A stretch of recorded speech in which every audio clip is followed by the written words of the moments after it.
Seguimos aquí en Ocultas a la Noche con el congresista Renzo Reyardo hablando de la seguridad ciudadana. Y bueno, congresista, usted nos hablaba de que la cabeza obviamente es el presidente. Vamos a apelar a que el presidente ahora está ocupado, está teniendo otras cosas. ¿Cómo ve lo que está haciendo en todo caso el ministro del Interior o por qué no también el director de la policía actualmente?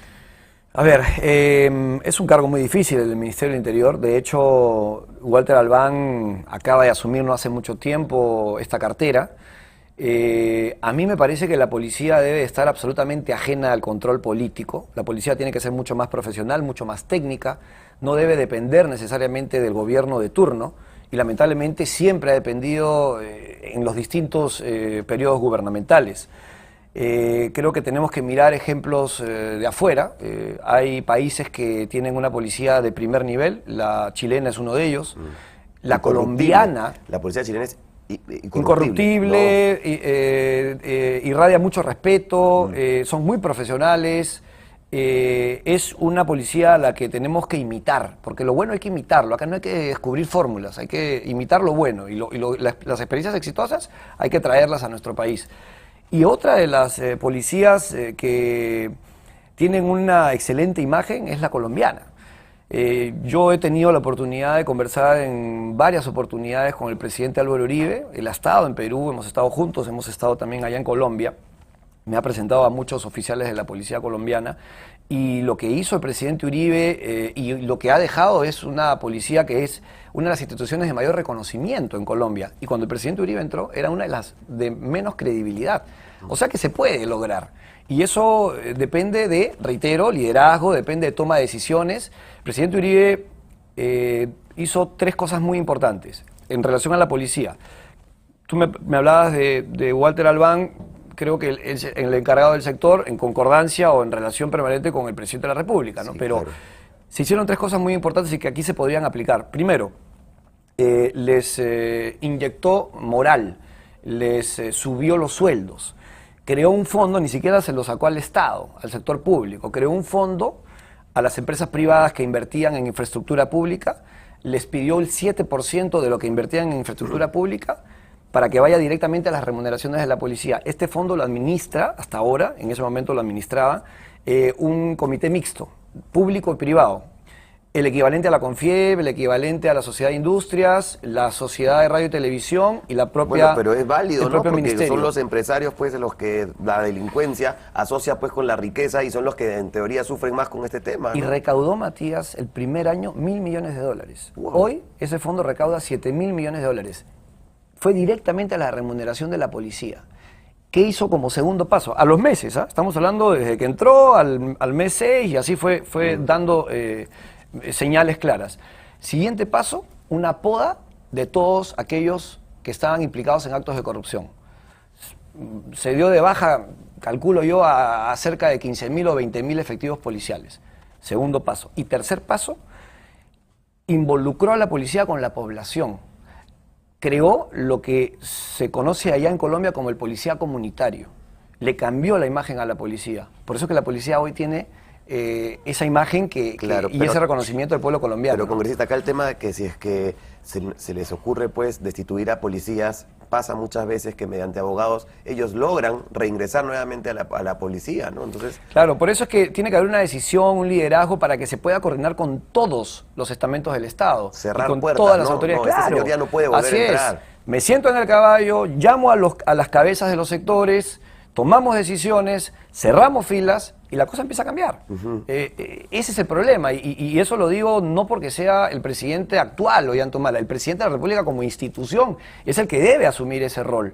Lo tendría que haber hecho el presidente García, lo tendría que haber hecho el presidente Toledo, lo tiene que hacer el presidente Ollanta. Creo que es lo que corresponde. Y en la medida que él convoque a todas las partes se van a comprometer.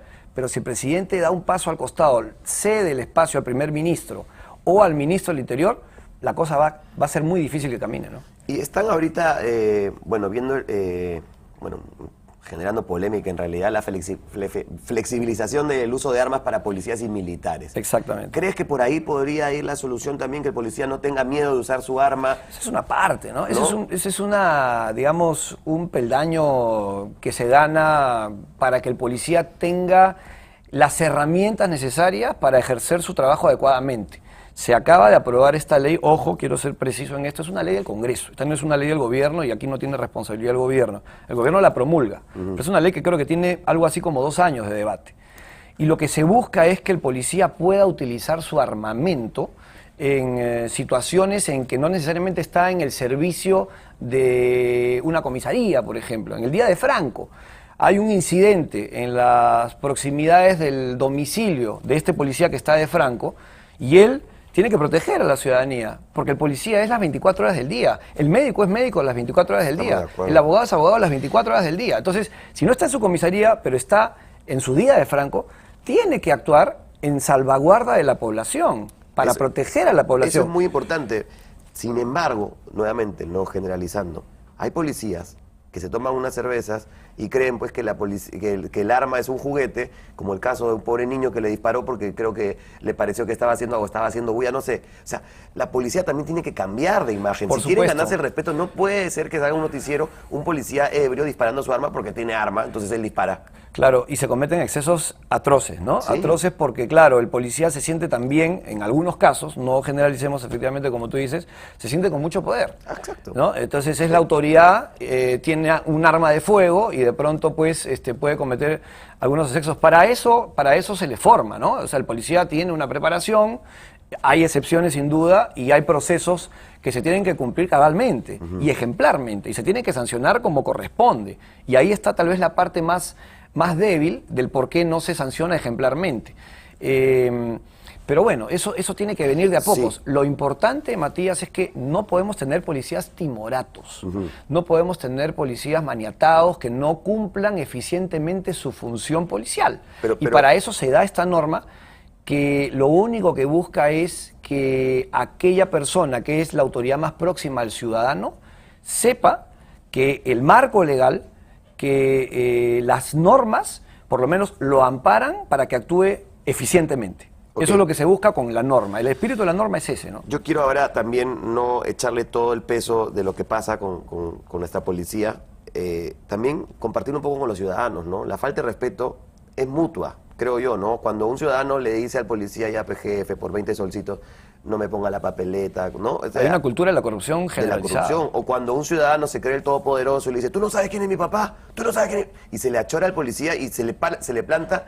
¿Tú crees que bueno, yo lo tengo más cercano, ¿no? La experiencia de vivir en Estados Unidos. ¿Tú crees que alguien le puede decir siquiera al policía, tú, ni siquiera le puedes decir tú, no lo puedes ni tutear al policía? Sí, o sea, el respeto que se le tiene viene de ambas partes. El policía respeta al ciudadano, pero el ciudadano respeta al policía. Pero eso tiene un origen, Matías. Y ahí es a donde le corresponde y nos corresponde, y lo hablo también en primera persona, a las autoridades empezar a hacer el cambio. Y mira, vamos a poner un ejemplo muy interesante, el de los cinturones de seguridad.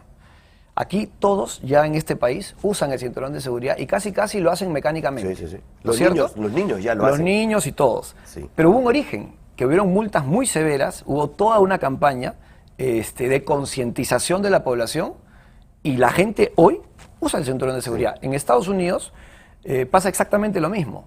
Se respeta a las instituciones porque te meten unos tickets enormes, carísimos, exacto, que tú ya involuntariamente te conviertes en una especie de máquina de respeto a las normas y al marco legal. Partamos por algo. Eso. Y eso le corresponde a las autoridades. Eso no le corresponde a la población. La población no se va a autorregular sola. Se va a regular en la medida en que las autoridades implementen mecanismos para que se cumplan. Sí, se aprende al castigo en realidad, ¿no? Uno es así. Es como desde niños aprendemos al castigo. Si te portas mal, te voy a castigar. Por supuesto. En la sociedad, en un tema mucho más macro, es así. Te portas mal. Y, por ejemplo, en países como Alemania, si tú cometes una falta delante de un niño, la multa es el doble. Por supuesto. Claro. O sea, empecemos por ahí, ¿no? Que a nuestros niños hay que protegerlos. Hay que protegerlos y crecer con valores, ¿no? Así es. Y creo que los valores tienen que ver con lo que hablábamos también, con el tema de la corrupción, con el tema de una buena imagen de la policía. Creo que es algo que ahorita yo no veo por dónde empezar. Quizás, ya para cerrar, ¿por dónde podemos empezar? Tenemos que empezar, reitero, por tomar decisiones del más alto nivel. Yo pedía esto, cosas muy concretas para que se entienda y para que la población no piense que estos son ofrecimientos gaseosos. La situación de emergencia es algo que depende directamente del gobierno. la delegación de facultades. Creo que se necesita legislar todavía en una serie de aspectos vinculados a seguridad, que el Congreso no es capaz de hacerlo con la celeridad que la población espera. Por eso es que el presidente debería de pedir facultades legislativas al Parlamento y legislar en seguridad ciudadana. Se debe de también modificar para lo que se refiere a prevención, porque estamos hablando de represión pero no de prevención, y ahí hay un aspecto importante con los niños que los acabas de mencionar. Se debe modificar la currícula, impartir principios y valores en los colegios. Educación Te quiero cívica, contar ¿no? una Ese curso experiencia. Nosotros estamos trabajando con un grupo de psicólogos jóvenes, son recién egresados de las universidades, y estamos llevando una serie de talleres a algunos colegios estatales para alejarlos de prácticas indebidas como el bullying, la deserción escolar, la drogadicción, el alcoholismo, y les llevamos charlas. Y nos damos con la sorpresa que en las grandes unidades escolares no existe departamento psicológico. Y hay una ley que los obliga a tener mínimo 2 psicólogos por colegio. Eso es Colegios gravísimo, públicos, claro. no existen psicólogos. Entonces, hay que trabajar también en educación y en prevención. Y todo eso, mi querido Matías, se da desde la más alta autoridad. Okay. Si la más alta autoridad dirige a todo el sector público para hacer una lucha frontal contra la delincuencia, creo que las cosas pueden cambiar en el corto plazo. Y necesitamos dar señales inmediatas. Yo planteaba, y además existe marco legal que lo he revisado no hace mucho tiempo, que por ejemplo en lugares en donde ya se perdió el control desde el punto de vista policial, hay distritos en Trujillo, hay distritos en el Callao, hay zonas en el sur que están tomados por la delincuencia y que la policía simplemente se queda de brazos cruzados porque no tiene los recursos necesarios para combatir adecuadamente. Claro, carne de cañón, hay que salgan las fuerzas del orden en una segunda línea, en un aspecto de prevención. Las Fuerzas Armadas, me refiero. Y eso está normado en una ley que se dio en el año 2010, un decreto legislativo, que es la ley del uso de la fuerza. Está permitido, se tiene que hacer. Simplemente se tiene que hacer porque eso va a generar confianza en la población. La gente va a empezar a ver que hay presencia de Estado. Sí. Están sus Fuerzas Armadas. Intimida, además. Exactamente. Intimida. También al delincuente. Por supuesto. Y empiezas a dar señales y empiezas a hacer mecanismos de cambio. Estamos ganando terreno. Y vas ganando terreno, efectivamente. Muchas gracias, congresista. Gracias, y también Matías. El principal...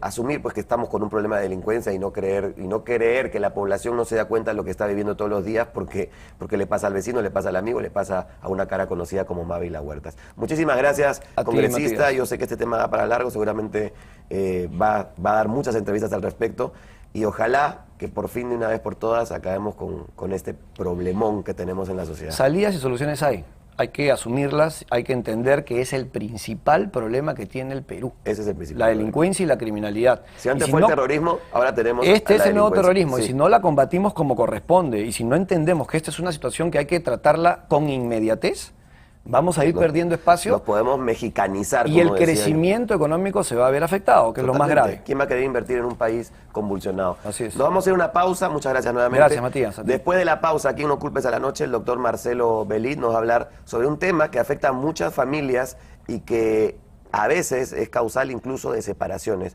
cuando uno de los dos no es fértil. Ya venimos aquí en No Culpes a la Noche. No se muevan.